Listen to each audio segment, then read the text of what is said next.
Bom, nessa aula a gente vai ver distorções radiométricas causadas por efeitos atmosféricos. Existem duas grandes fontes de distorções radiométricas nas imagens: efeitos atribuídos à atmosfera e erros de instrumento. A gente vai se concentrar nessa aula a efeitos atmosféricos. Bom, isso aqui é um modelo da composição do sinal que chega no sensor. Então, a radiância que chega no sensor, proveniente de um alvo de interesse no terreno, ela é composta por todos esses sinais aqui. A gente tem um primeiro sinal, que é a irradiância solar direta, que atinge o alvo, interage com o alvo, e uma parcela dessa radiação eletromagnética, então, é refletida na direção do sensor. Essa irradiância solar direta, ela é atenuada apenas pela transmitância atmosférica nesse ângulo solar zenital. A gente tem também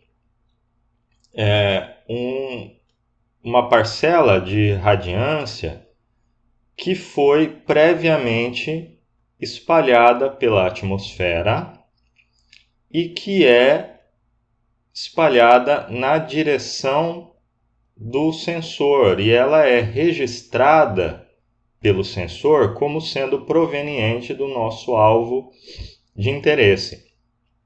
Mas acontece que essa parcela ela nunca interagiu com o nosso alvo de interesse, então ela só está levando ruído. Essa parcela aqui ela é conhecida como radiância de trajetória.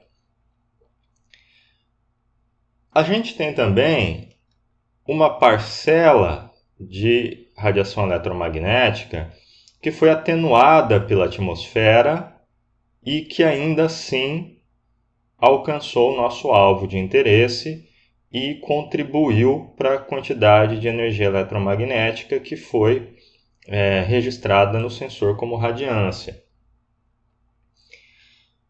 A gente tem ainda uma parcela que foi refletida pelo terreno vizinho do nosso alvo e foi registrada como proveniente do nosso alvo de interesse, mas que na verdade não traz informação sobre o nosso alvo de interesse. E por fim, a gente tem também uma parcela de energia eletromagnética que foi refletida da região vizinha para o nosso alvo de interesse. Então, essa parcela que sofreu primeiro uma interação com o objeto da vizinhança e parte dessa energia foi refletida para o nosso alvo de interesse. Então, a gente tem aqui que a irradiância total atingindo a superfície do nosso alvo, ela é uma função da irradiância solar direta, a irradiância espectral num determinado comprimento de onda, atenuada por uma transmitância atmosférica num determinado ângulo θ com a normal e atenuada pelo cosseno de θ, que é o ângulo solar zenital, mais uma irradiância solar difusa, que é aquela irradiância que foi atenuada previamente pela atmosfera, mas que chegou ao nosso alvo, em watts por metro quadrado por micrômetro. Né? Como eu estou normalmente medindo isso aqui numa banda, então eu tenho a integração de lambda1 até lambda2, em que lambda1 e lambda2 são os limites inferior e superior da minha banda. Como exemplo, eu posso ter lambda1 valendo 0,6 e lambda2 valendo 0,7 micrômetros.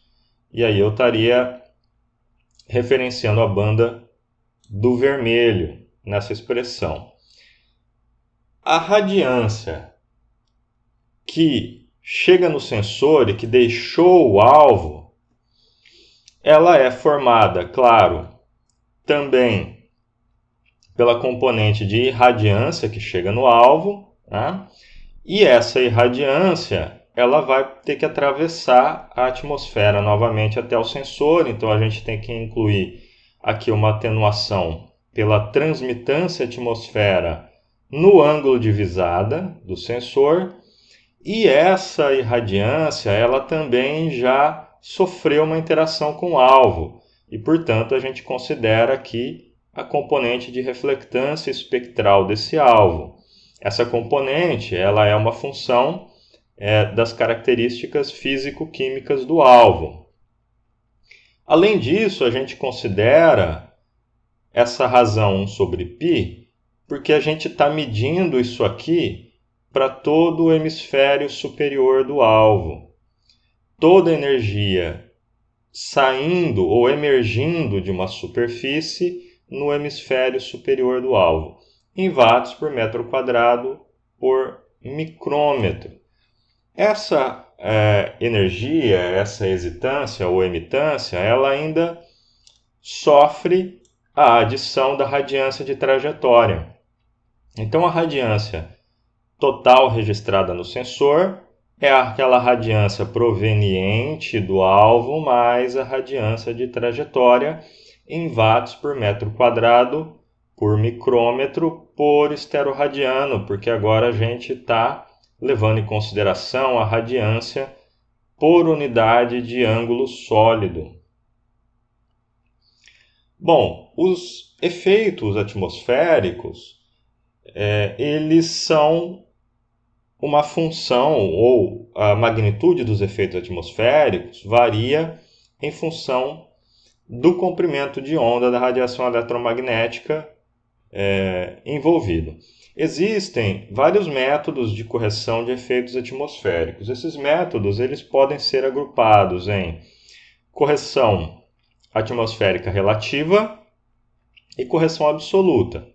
No caso da correção atmosférica relativa, a gente tem como exemplos correções com base no ajuste de histograma, e aí a gente tem a subtração de pixels escuros e o método aprimorado de subtração de pixels escuros, proposto pelo Chaves em 88, e a normalização entre datas usando regressão.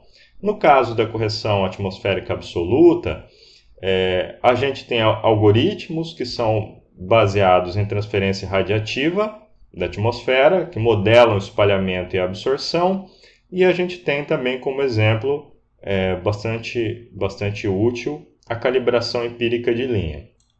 Lembrando que os métodos de correção absoluta normalmente relacionam os números digitais à reflectância de superfície, né? Eles trabalham ou no contradomínio da radiância ou no contradomínio da reflectância normalmente.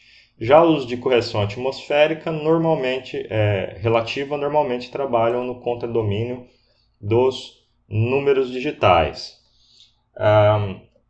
A principal componente de efeito atmosférico é a radiância de trajetória, que varia em função da potência inversa do comprimento de onda envolvido. Tá? O método mais simples de correção de efeitos atmosféricos, de correção relativa, é o de subtração de pixels escuros. Esse método ele se baseia no pressuposto de que em toda cena existe um alvo com radiância zero, mas que em decorrência da influência atmosférica, um valor constante foi adicionado a todos os pixels da imagem. A gente já percebe aí a fragilidade do método, né? Não é sempre que esse pressuposto se sustenta. Bom, esse método ele se baseia basicamente na manipulação de histogramas. Então aqui a gente tem como exemplo um histograma, aqui a gente tem a nossa imagem digital, e o histograma dessa imagem digital, que é um gráfico de frequência do aparecimento dos tons de cinza nessa imagem. Bem, aqui como exemplo, nós temos histogramas de bandas do satélite Landsat 7. Então aqui, por exemplo, a gente tem o histograma para a banda 1 do Landsat 7, banda 2, aqui para a banda 3, banda 4, banda 5 e banda 7. E a gente tem os valores mínimos aqui, para cada uma dessas bandas, mínimo em tons de cinza. Bom, de acordo com o método, se na cena existe um alvo com reflectância ou radiância nula, isso significa que o tom de cinza 0 ele deve aparecer na imagem, ele deve fazer parte do histograma, ele tem que ter uma frequência.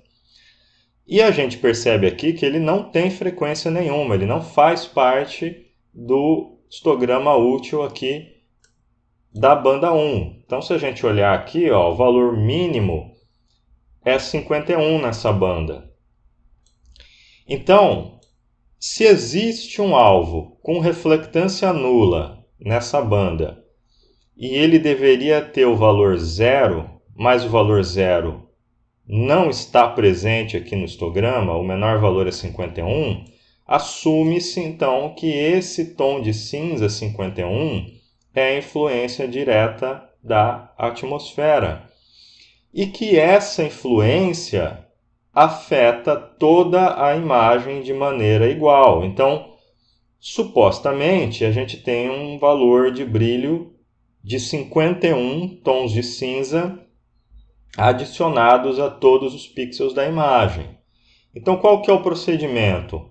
É fazer a subtração de 51 tons de cinza para todos os pixels da imagem. Quando a gente faz a subtração na imagem que resultou nesse histograma, o resultado é esse daqui.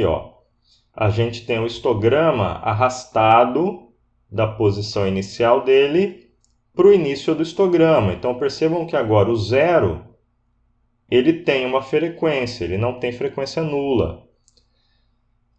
Percebam também que a forma do histograma não foi alterada, ele apenas foi arrastado de uma posição para outra. E o mesmo procedimento ocorre para as demais bandas. É claro que na banda 2 eu não vou subtrair 51, porque a gente já viu que o efeito atmosférico ele varia com o comprimento de onda. Como na banda 2 eu tenho comprimento de onda diferente, o efeito atmosférico também é diferente. Então, quando eu venho aqui e olho no valor mínimo para a banda 2, eu tenho 17. Então, é o 17 que eu vou subtrair da banda 2. Na banda 3, eu tenho 14. Então, é o 14 que eu vou subtrair da banda 3. Na banda 4, eu tenho 4. E nas bandas 5 e 7, eu tenho 0. Perceba que esse valor está diminuindo, o valor mínimo. Porque quanto maior o comprimento de onda, menor o efeito da influência atmosférica. E daqui do 1 para o 7, a gente tem justamente comprimentos de onda da radiação eletromagnética, das bandas, aumentando. Então, esse é o método de subtração de objetos escuros. Existe um outro método, que é um método aprimorado de subtração de pixels escuros, que se baseia não só na leitura do pixel em cada banda, mas também em uma normalização dessa correção, levando-se em conta os diferentes ganhos e offsets para cada banda.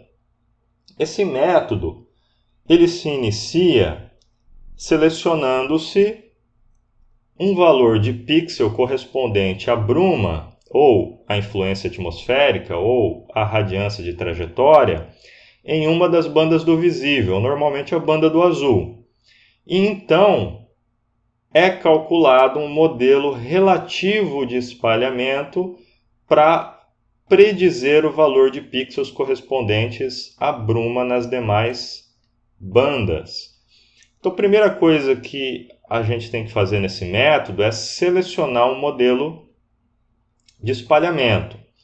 Então, de acordo com o método, se o menor valor de cinza na minha banda selecionada for menor que 56, a gente tem a situação de uma atmosfera muito limpa, e o modelo de espalhamento é o inverso da quarta potência do comprimento de onda.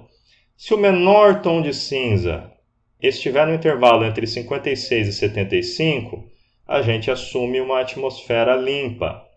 E o modelo de espalhamento é o inverso da segunda potência do comprimento de onda. E assim por diante. De 76 a 95, moderada, então é o comprimento de onda menos 1. De 96 a 115, com bruma, comprimento de onda elevado a 0,7, menos 0,7. E maior que 115, com muita bruma, é o comprimento de onda elevado a menos 0,5.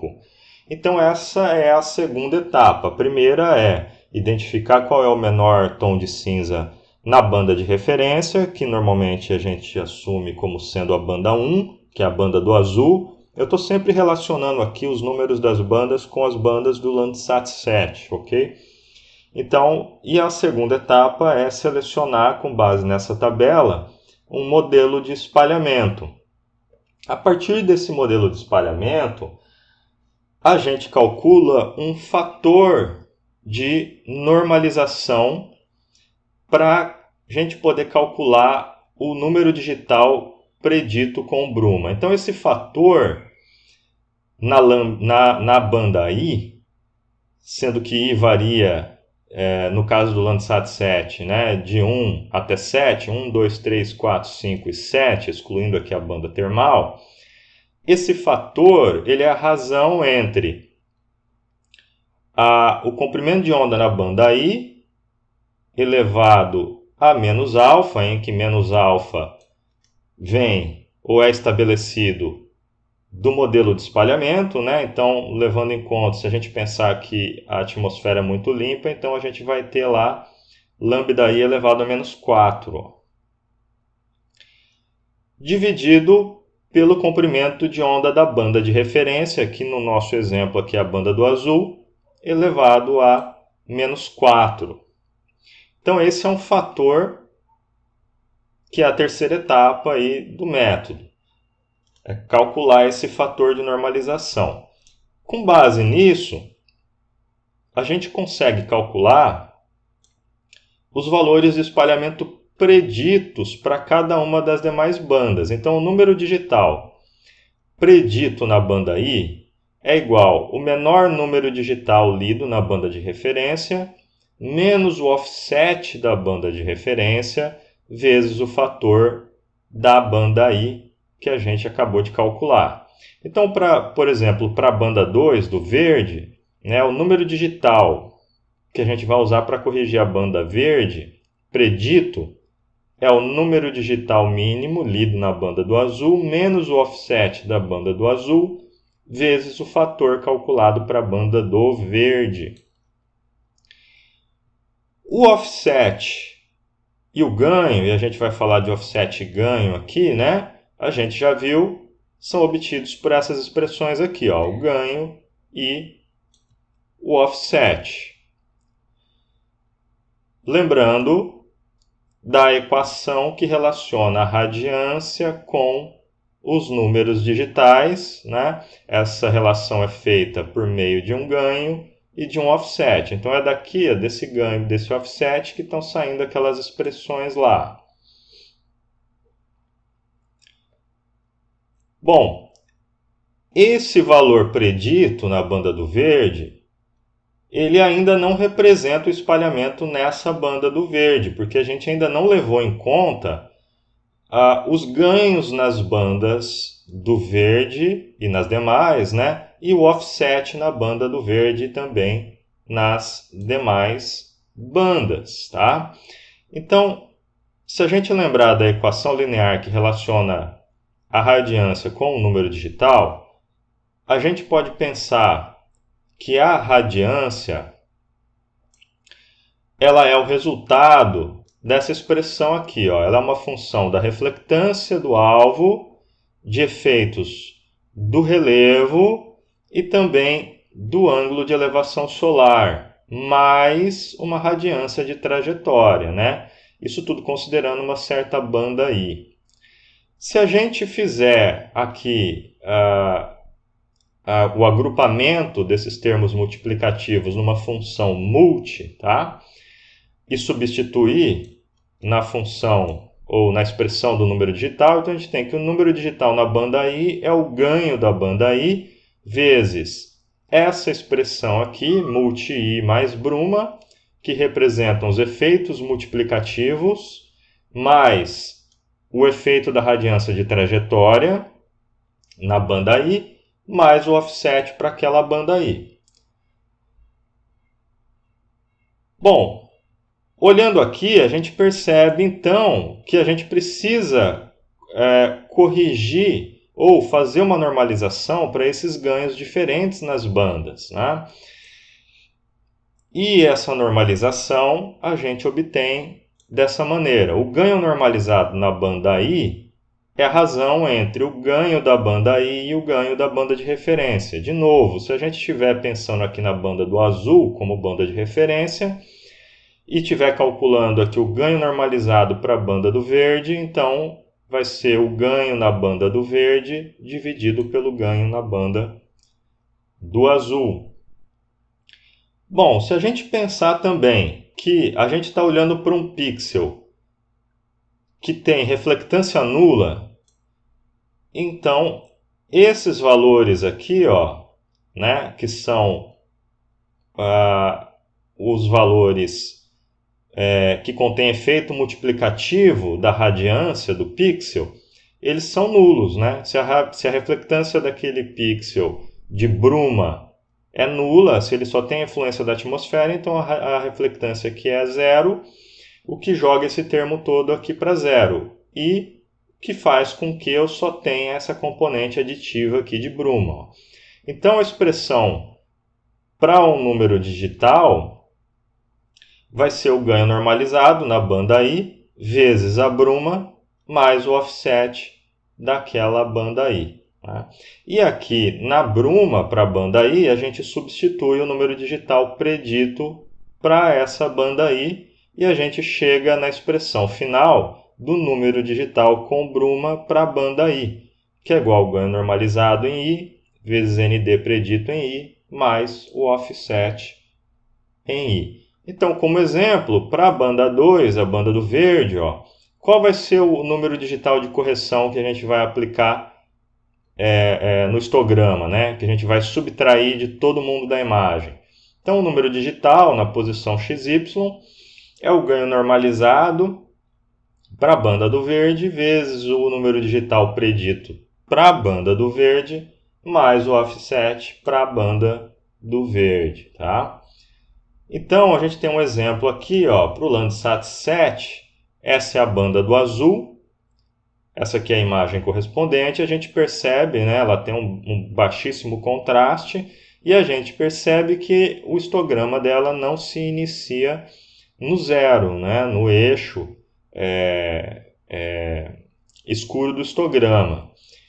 Assumindo que o número digital referente à bruma é 50 e aplicando o método aprimorado de subtração de pixels escuros, a gente chega nesses outros valores de correção para as demais bandas.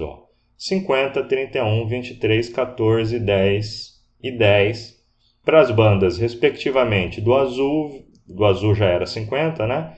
Verde, vermelho, infravermelho próximo e infravermelho médio. Então aqui a gente tem um exemplo do lado esquerdo o histograma da banda do azul sem correção e do lado direito o histograma do azul corrigido. Do lado esquerdo o histograma do verde sem correção e do lado direito o histograma do verde corrigido. E aqui a mesma coisa para a banda do vermelho. E aqui a gente tem a composição colorida natural em A sem correção e em B corrigido utilizando-se o método aprimorado de subtração de pixels escuros. Ainda, dentre os métodos de correção relativa, a gente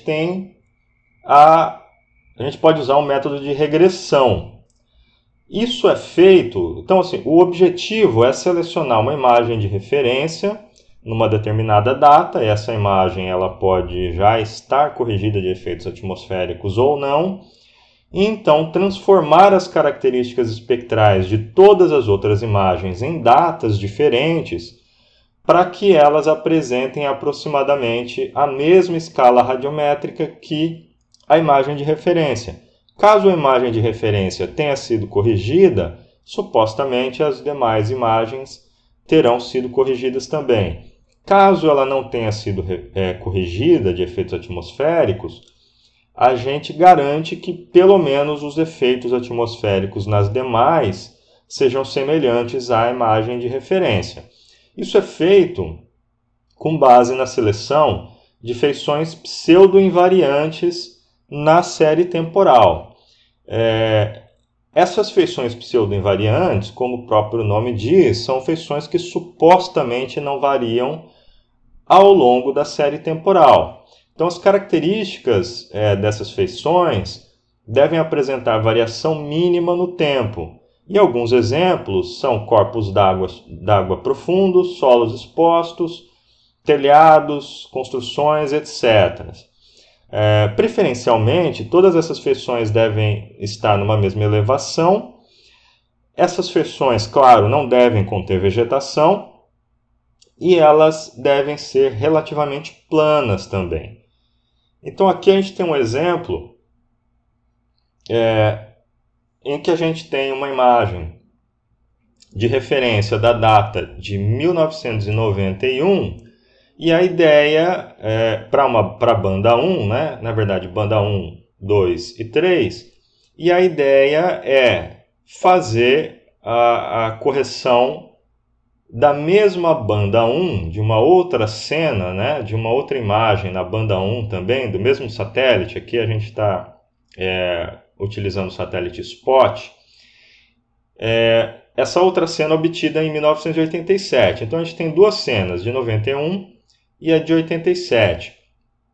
Supondo que a de 91 tenha sido corrigida de efeitos atmosféricos, né, então a gente pode fazer o quê? Relacionar uma com a outra. Imagine que a gente tenha selecionado nas cenas feições pseudo-invariantes e a gente tenha plotado nesse gráfico aqui, nesse espaço multiespectral, a posição dessas feições nas duas cenas. Então, por exemplo, esse ponto aqui, ele diz respeito a uma determinada feição pseudo-invariante que na banda 1 de 87 tinha lá um tom de cinza próximo de 80. E na banda 1 de 1991 tinha um tom de cinza próximo de 100. Estou dizendo próximo porque eu não sei qual é o valor exato que foi usado aqui, tá? Mas então esses pontos foram plotados assim, nesse gráfico dessa maneira, bem como para as demais bandas, banda 2 e banda 3. Então se eu ajustar uma equação da reta aqui, ó, se eu assumir que o relacionamento é linear entre as duas datas, né, eu consigo calcular então os coeficientes angular e linear dessa reta aqui, e eu chego, por exemplo, nessa equação dessa forma, y igual a x mais b, em que x são os meus dados de entrada, ou os valores de brilho da minha imagem de 1987, e y são os valores de brilho desta imagem de 87 transformados para 1991. Então, eu posso aplicar essa relação para todos os pixels da imagem nas bandas 1, 2 e 3.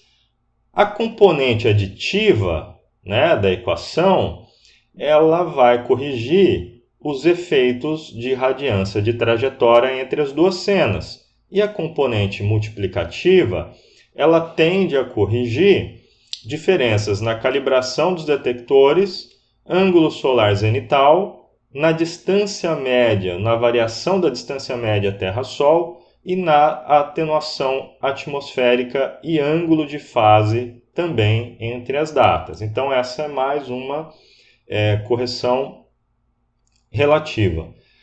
Já na categoria das correções absolutas, a gente tem como um dos principais métodos a utilização de modelos de transferência radiativa. Esses modelos eles requerem algumas informações, né? Como, por exemplo, latitude e longitude da cena, data e instante exato da tomada da cena, altitude de aquisição da imagem, elevação média do terreno, o modelo atmosférico no momento e no local da tomada da cena, a calibração radiométrica dos dados, informação acurada sobre os intervalos espectrais das bandas, visibilidade atmosférica no local da tomada da cena, dentre outras informações, né? A gente tem aí dois modelos bastante utilizados, que são o MODTran 4 Plus e também o 6S. E a gente tem alguns exemplos de programas que utilizam esses modelos na correção atmosférica, como, por exemplo, o Acorn, o Atcorn, o Atrem e também o Flash. Aqui a gente tem exemplos de aplicação, né?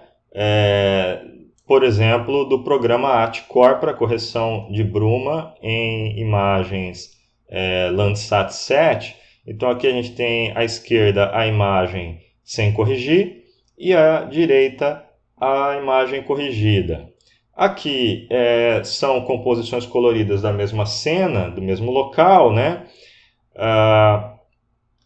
Composições coloridas naturais, né? Utilizando as bandas do azul, verde e vermelho. Então a gente percebe também aqui a existência dessa bruma e aqui a sua remoção.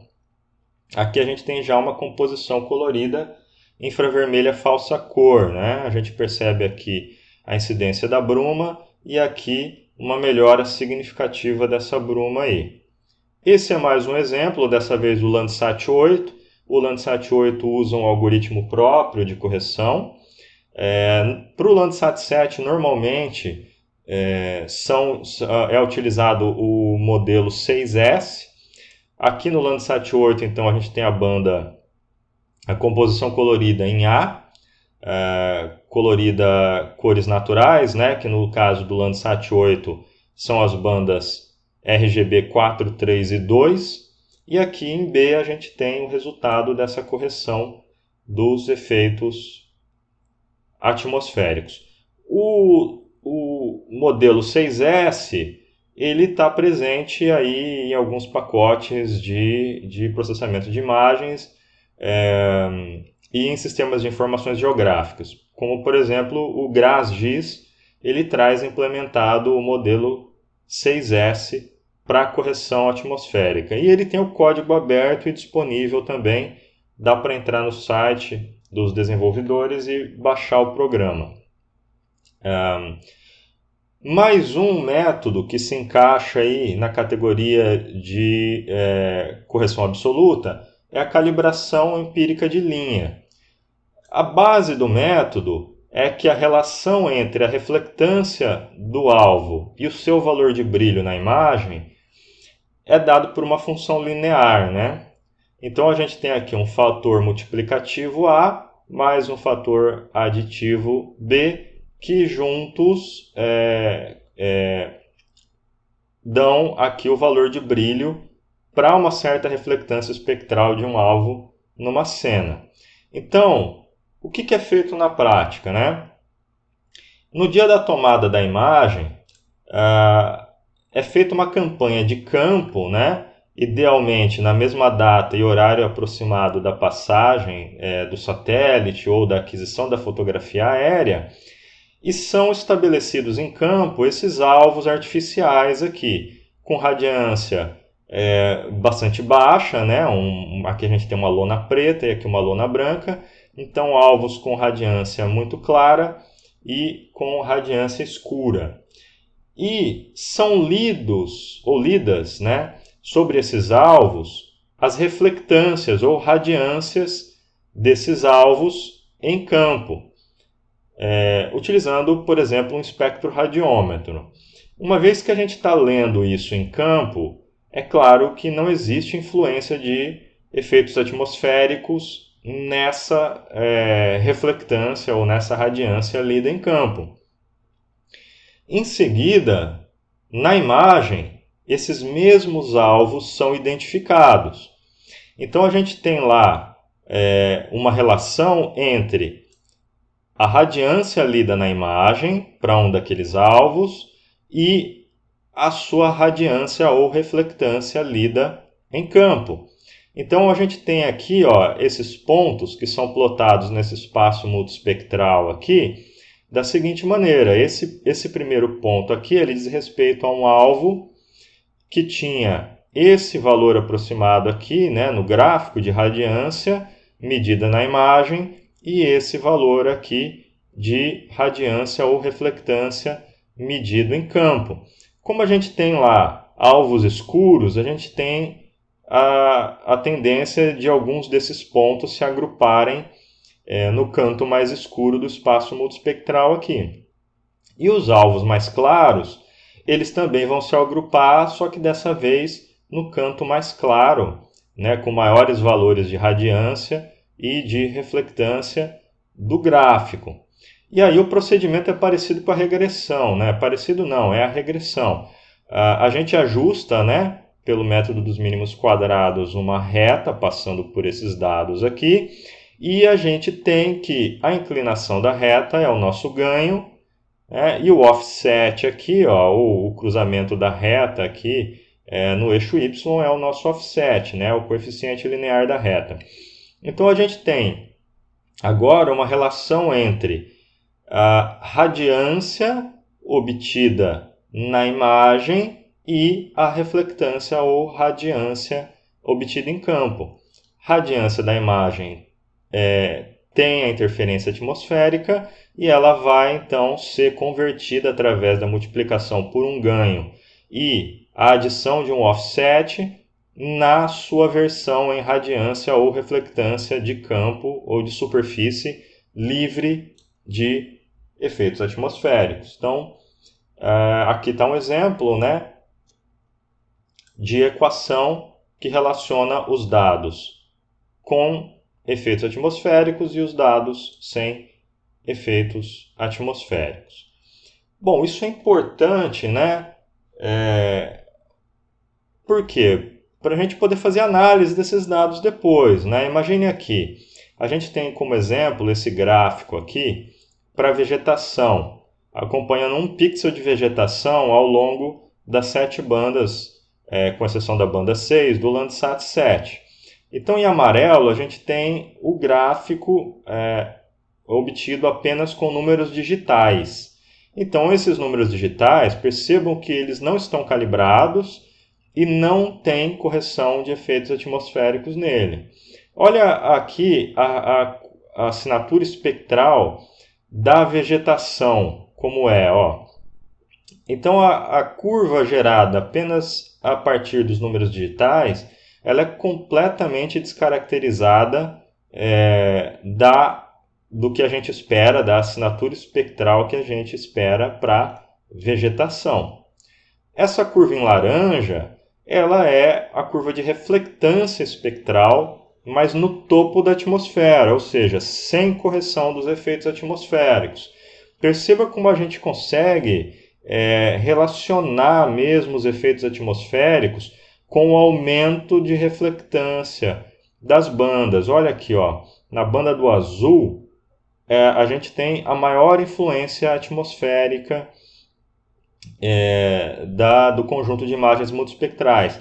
À medida que a gente vai aumentando o comprimento de onda, essa diferença vai se reduzindo até que a gente tenha um resultado aqui na banda 7 coincidente com a curva azul, que é a curva de reflectância de superfície, ou seja, reflectância corrigida de efeitos atmosféricos.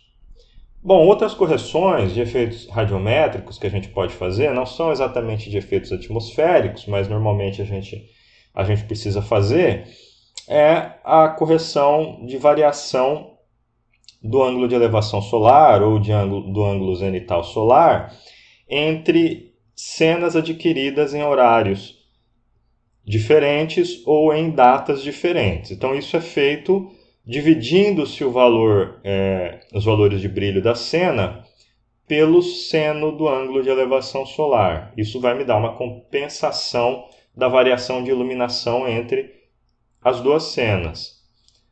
Além disso, eu tenho efeitos causados pelo relevo. Então, se eu tiver disponível um modelo digital do terreno, eu consigo calcular os ângulos, para cada pixel, ângulos de visada e ângulos de incidência locais para cada pixel, dependendo da sua posição no terreno, e eu consigo aplicar aí uma correção de efeitos radiométricos provocados pela movimentação desse terreno.